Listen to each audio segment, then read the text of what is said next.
Hello students, आज के हमें क्लास 5 এর আরেকটি লেসন নিয়ে চলে এসেছি। Lesson 7 the rebel poet. এর আগের ভিডিওগুলোতে ক্লাস 5 এর লেসন 6 পর্যন্ত সমস্ত প্রজের রিডিং এবং বেঙ্গলি মিনিং করিয়ে দিয়েছি। তার সঙ্গে সমস্ত অ্যাক্টিভিটিও সলভ করা রয়েছে। ডেসক্রিপশন বক্সে লিংক দেওয়া থাকবে, তোমরা ওইগুলো গিয়ে দেখে নিও। তাছাড়া এই চ্যানেলের প্লেলিস্টে গিয়ে ক্লাস 5 সিলেক্ট করলে ওখান থেকেও তোমরা দেখে নিতে পারো। যারা এই চ্যানেলে প্রথম এসেছো তাদেরকে বলবো চ্যানেলটি অতি অবশ্যই সাবস্ক্রাইব করে নিয়ে পাশে থাকা বেল আইকনটি প্রেস করে অল ইজ অপশনটি সিলেক্ট করে নিবে, তাহলে পরের ভিডিও নোটিফিকেশনগুলো তোমরা অতি সহজেই পেয়ে যাবে। আর যারা চ্যানেলটি আগে থেকে সাবস্ক্রাইব করেছো তাদেরকে বলবো অনেক অনেক ধন্যবাদ। তাহলে চলো আজকের ক্লাসটি শুরু করি। এখানে রয়েছে দেখো দ্য রেবেল পোয়েট। রেবেল কথার মানে হচ্ছে বিদ্রোহী, পোয়েট মানে কবি। তাহলে এখানে হচ্ছে বিদ্রোহী কবি। বিদ্রোহী কবিকে আমরা প্রায় সকলেই কম বেশি জানি। কাজী নজরুল ইসলামকে বিদ্রোহী কবি বলা হয়। এখানে ওনার ছবিও দেওয়া রয়েছে। এই যে ইনি হলেন কাজী নজরুল ইসলাম, কবি কাজী নজরুল ইসলাম। এনাকে বিদ্রোহী কবিও বলা হয়ে থাকে। এবারে কেন বলা হয়ে থাকে সেটা এই লেসনের মাধ্যমে আমরা পড়ে থাকবো। তার সম্বন্ধে অনেক কিছু জানা যাবে। এই লেসনটা খুব সুন্দরভাবে সকলে মন দিয়ে শোনো এবং ভিডিওটি লাস্ট পর্যন্ত অতি অবশ্যই দেখো। লেটস বিগিন, চলো শুরু করি। Let's Singh an inspiring song together. Let's Singh, চলো গান গাই। অ্যান ইন্সপায়ারিং সং, একটা অনুপ্রেরণামূলক গান। টুগেদার, একসঙ্গে। ইন্সপায়ারিং সং, অনুপ্রেরণামূলক গান গাই একসঙ্গে। গানটা কি রয়েছে? We shall overcome, we shall overcome, we shall overcome some day. Oh, deep in my heart, I do believe we shall overcome someday. Let's read, cholo pori. Pritam is a student of class 5. Pritam hoy class 5 er ekjon chhatro.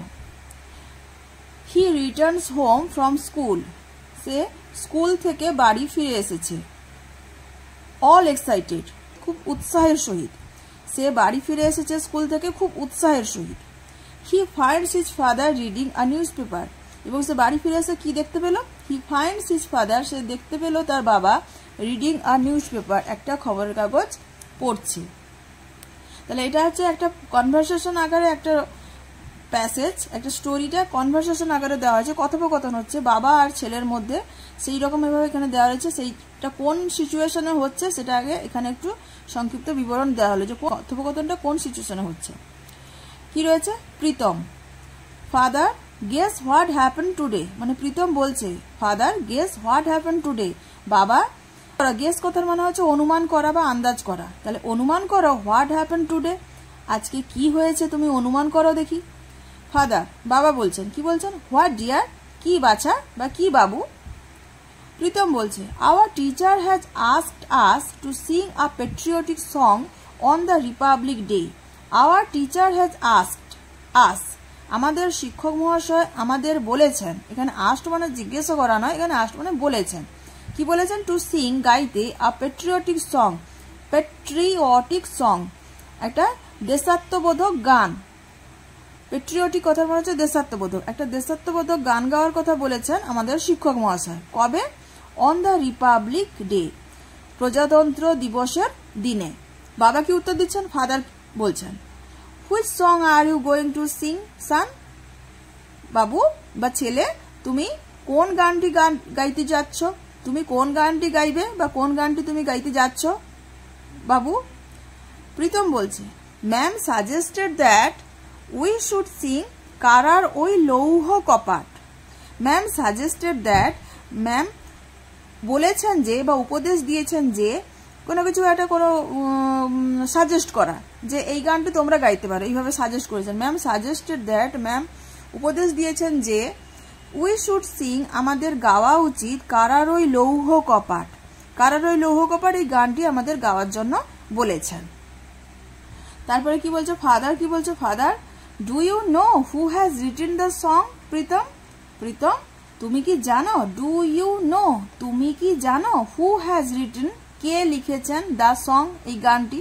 মানে কারার ওই লৌহ কপাট এই গানটি কে লিখেছেন সেটা তার বাবা প্রীতমকে জিজ্ঞেস করছেন যে প্রীতম তুমি কি জানো যে গানটি কে লিখেছেন। প্রীতম কি বলছে? নো ফাদার, না বাবা। ফাদার বলছেন কি? He is our great poet Kazi Nazrul Islam, তিনি হন আমাদের মহান কবি কাজী নজরুল ইসলাম।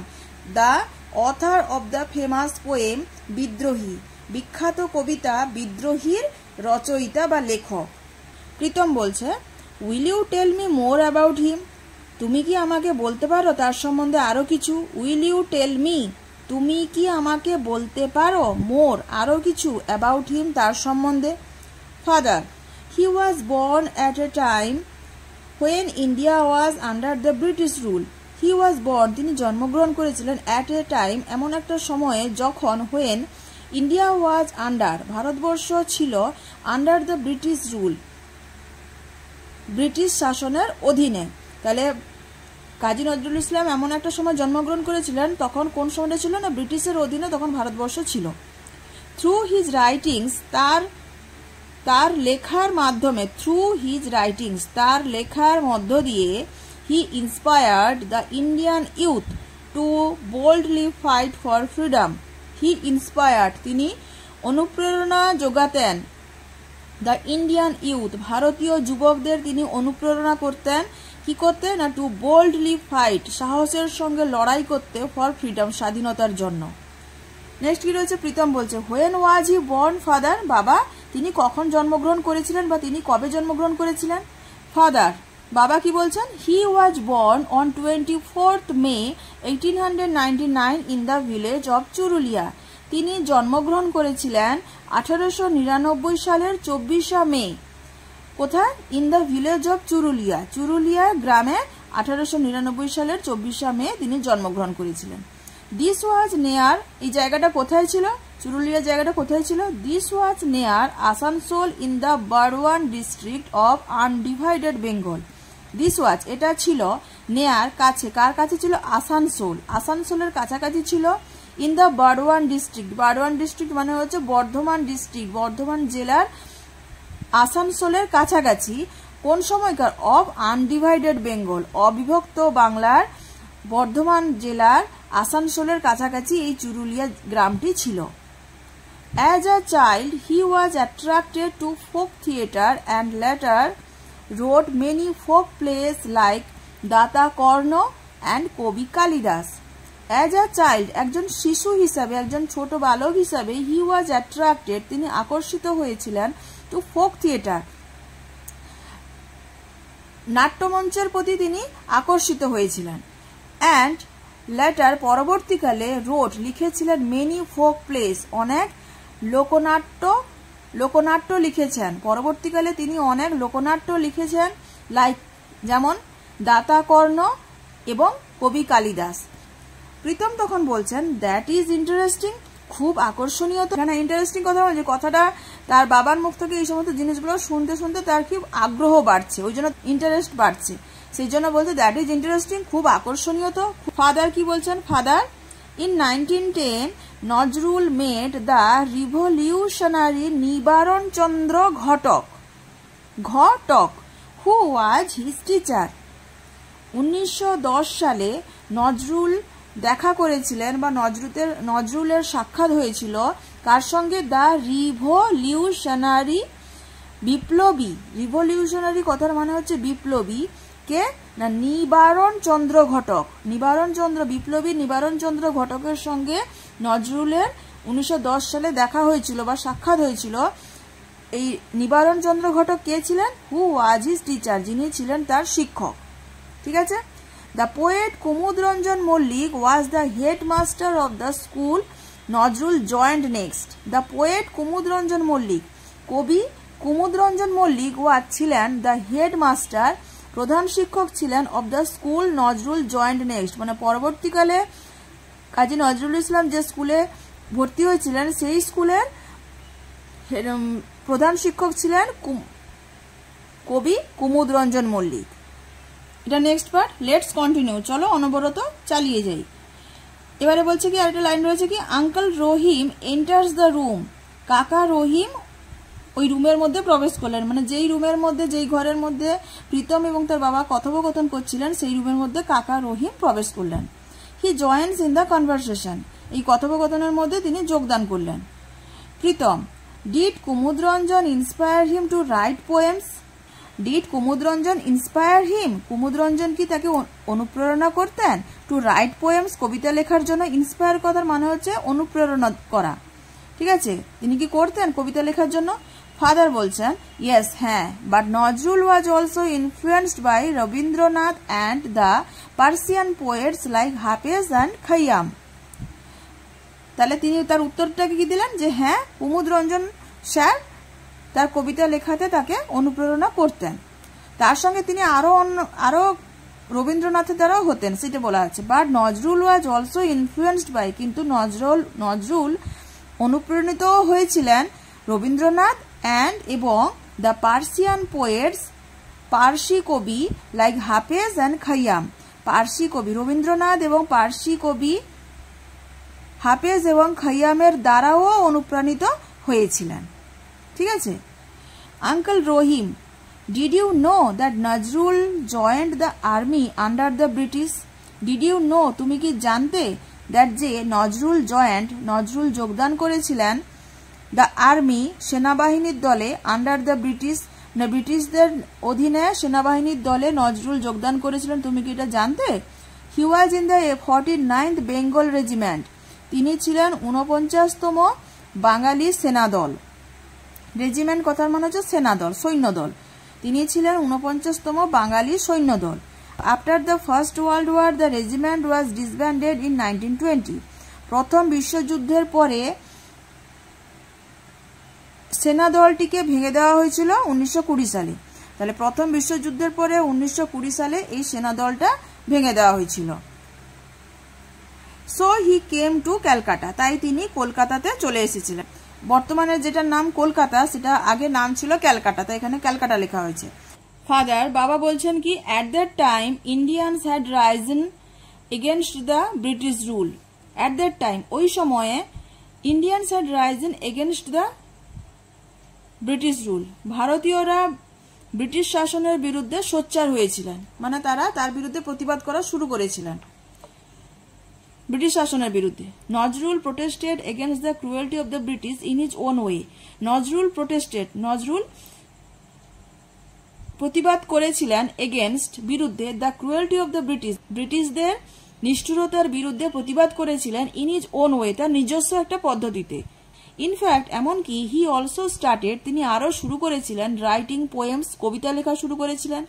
আর কি এসেস, প্রবন্ধ অ্যান্ড সংস এবং গান, টু ভয়েস হিজ প্রোটেস্ট, তার এই প্রতিবাদটাকে শব্দ দেওয়ার জন্য, বা তিনি যে প্রতিবাদ করছেন সেই প্রতিবাদটাকে আওয়াজ দেওয়ার জন্য তিনি কি শুরু করেছিলেন? কবিতা, প্রবন্ধ এবং গান লেখা শুরু করেছিলেন। মানে তার প্রতিবাদটা হচ্ছে তিনি এই সমস্ত লেখার মাধ্যমে তিনি প্রকাশ করছিলেন। He is the rebel poet of India, তিনি হন ভারতের বিদ্রোহী কবি, তিনি হন ভারতের বিদ্রোহী কবি। Pritam, I hardly knew as much, আমি তো এতটা তার সম্বন্ধে জানতাম না। হার্ডলি কথার মানে হচ্ছে কদাচিৎ, মানে না, যে কদাচিৎ মানে নেই বললেই চলে, সেই ক্ষেত্রে হার্ডলি কথা। তাহলে সে প্রায় কিছু জানতো না, এটা বলছে যে I hardly knew as much, আমি তো এতটা কিছুই জানতাম না।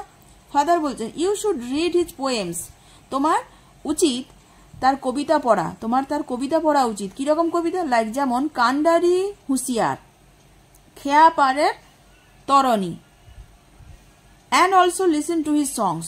তাহলে প্রীতমের বাবা প্রীতমকে বলছেন যে তোমার তার কবিতা পড়া উচিত। যেমন কি ধরনের কবিতা? কান্ডারি হুঁশিয়ার, খেয়া পারের তরণী, এবং আরো শোনা উচিত তার গানও শোনা উচিত।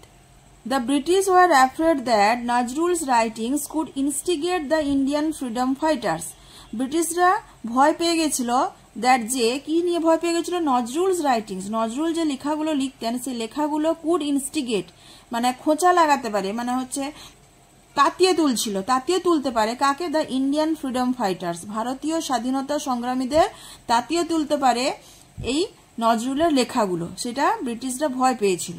প্রীতম বলছে what did the British do, তাহলে ব্রিটিশরা তখন কি করেছিল? আঙ্কেল রহিম বলছেন দ্য ব্রিটিশ গ্রিউ পারটার্বড, ব্রিটিশরা কি হয়েছিল? উদ্বিগ্ন হয়ে পড়েছিল, মানে তারা একটু অস্থির হয়ে পড়ছিল যে কিভাবে এটাকে আটকাবে। ফাদার বলছেন বাবা In 1922, Nazrul started a magazine, Dhumketu, where he published Anandamoyir Agomoni, a poem. In 1922, Nazrul started a magazine, Dhumketu. 1922 সালে নজরুল শুরু করেছিলেন আ ম্যাগাজিন, একটা পত্রিকা শুরু করেছিলেন যার নাম কি ছিল? ধূমকেতু। ধূমকেতু নামের একটা পত্রিকা লেখা শুরু করেছিলেন, হোয়ার, যেখানে তিনি কি করতেন? হি পাবলিশড, তিনি প্রকাশিত করতেন আনন্দময়ীর আগমনী, এ পোয়েম। ঠিক আছে, তাহলে ধূমকেতু নামক একটা পত্রিকাতে তিনি প্রকাশিত করতেন কি না? আনন্দময়ীর আগমনী, একটা কবিতা তিনি ওইটাতে প্রকাশিত করেছিলেন। আঙ্কেল রহিম বলছেন, the British raided the office of Dhumketu. তাহলে ব্রিটিশরা তখন কি করলো? হঠাৎ করে আচমকা হানা দেওয়া, যে পুলিশরা হঠাৎ করে কোনো জায়গায় রেড করতে যায়, তো সেই কথাটা রেড থেকে রেডেড হয়েছে। ব্রিটিশরা হঠাৎ করে হানা দিল কোথায়? দ্য অফিস অফ ধূমকেতু, ধূমকেতুর অফিসে হানা দিল। The poet was arrested from Comilla, কবিকে কুমিল্লা থেকে গ্রেপ্তার করে নিল, অ্যারেস্ট করে নিল। প্রীতম বলছে, হোয়াট হ্যাপেন্ড দেন, তারপরে কি হলো? Father, he was transferred to the Hooghly jail and there he began fasting. He was transferred, তাকে স্থানান্তরিত করে দেওয়া হয়েছিল, to the Hooghly jail, Hooghly জেলে তাকে স্থানান্তরিত করা হয়েছিল। অ্যান্ড দেয়ার, এবং সেখানে হি বিগ্যান ফাস্টিং, তিনি অনশন করতে শুরু করলেন। ফাস্টিং কথা মানে হচ্ছে অনশন করা, তিনি অনশন করতে শুরু করলেন। It was his way of protesting against the torture of the British. It was his way, it বলতে কোনটা? এই যে ফাস্টিং, অনশন করাটা ছিল তার একটা পদ্ধতি, তার একটা পথ, কিসের? Protesting against the torture of the British, ব্রিটিশদের অত্যাচারের বিরুদ্ধে প্রতিরোধ করার একটা পথ ছিল এই অনশনে থাকা। প্রীতম তখন বলছে, for how many days did he fast father, কতদিন তিনি অনশনে ছিলেন বাবা? প্রীতম তার বাবাকে জিজ্ঞেস করছেন, বাবা তিনি কতদিন অনশনে ছিলেন বা কতদিন তিনি অনশন করেছিলেন? ফাদার বলছেন, he fasted for more than a month, তিনি অনশন করেছিলেন 1 মাসেরও বেশি। ফর মোর দ্যান মানে হচ্ছে বেশি, কার চেয়ে? দ্যান এ মান্থ, 1 মাসের চেয়েও বেশি। In December 1923 he was released from jail, December 1923 সালের ডিসেম্বরে তাকে জেল থেকে ছেড়ে দেওয়া হয়েছিল। Pritam, thank you so much father, ধন্যবাদ বাবা। Now I will be able to sing কারার ওই লৌহ কপাট with zeal and passion. Now, এখন, I will be able to sing, আমি গান গাইতে সক্ষম হব বা আমি গান গাইতে পারবো খুব ভালোভাবে। কারার ওই লৌহ, কোন গানটা? কারার ওই লৌহ কপাট, এই গানটা খুব গান গাওয়ার ক্ষেত্রে সক্ষম হব কিভাবে? With zeal and passion. Zeal কথার মানে হচ্ছে খুব গভীর এনার্জির সঙ্গে, মানে খুব উৎসাহের সহিত। অ্যান্ড প্যাশন মানে হচ্ছে আবেগ, খুব গভীর, দেশের প্রতি খুব গভীর ভালোবাসা এবং একটা উৎসাহ, সেটাকে বলা হচ্ছে জিল। তাহলে উৎসাহ এবং আবেগের সহিত আমি এখন কারার ওই লৌহ কপাট এই গানটা গাইতে সক্ষম হব। I am so proud that the teacher has selected me for singing. I am so proud, আমি খুবই গর্বিত, that যে the teacher has selected me, শিক্ষক মহাশয় আমাকে বেছে নিয়েছেন ফর সিঙ্গিং, গান গাওয়ার জন্য আমাকে শিক্ষক মহাশয় বেছে নিয়েছেন, তার জন্য আমি খুব গর্বিত। আঙ্কেল রহিম কি বলছেন? কাকা রহিম কি বলছেন? Then let's hear you sing, তাহলে চলো তোমার গান শুনি আমরা। লেটস মানে হচ্ছে let us, we will sing along with you as well, আমরাও তোমার সঙ্গে একইভাবে গানটা গাইবো, তুমি গাইবে তার সঙ্গে আমরাও একইভাবে গানটা গাইবো। তাহলে গল্পটি খুব সুন্দর একটি গল্প, পেট্রিয়টিক স্টোরি, এটা মনের মধ্যে খুব উদ্দীপনা, উৎসাহ সবকিছু জাগ্রত করে। গল্পটি কেমন লাগলো এবং ক্লাসটি তোমাদের কেমন লাগলো অতি অবশ্যই কমেন্টে জানিও। ভালো লেগে থাকলে একটি লাইক করে দিও এবং অতি অবশ্যই বন্ধুদের সঙ্গে শেয়ার করো এবং চ্যানেলটি সাবস্ক্রাইব করে নিও। আর ভিডিওটি শেষ পর্যন্ত দেখার জন্য অনেক অনেক ধন্যবাদ।